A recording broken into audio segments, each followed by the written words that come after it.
بسم الله الرحمن الرحيم. فاذكروني أذكركم واشكروا لي ولا تكفرون. يا أيها الذين آمنوا استعينوا بالصبر والصلاة إن الله مع الصابرين.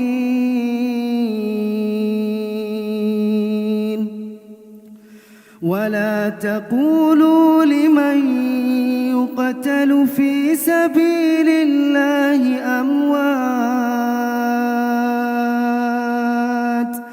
بل أحياء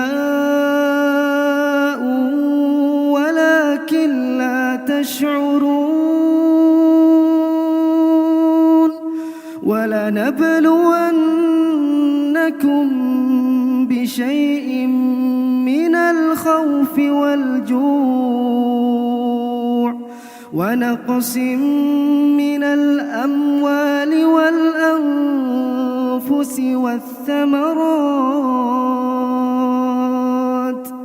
وبشر الصابرين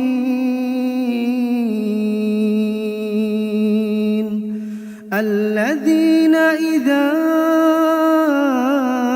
أصابتهم مصيبة قالوا إنا لله وإنا إليه راجعون.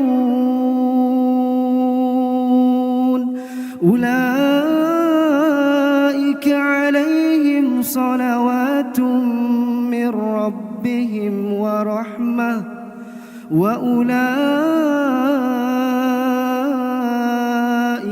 هم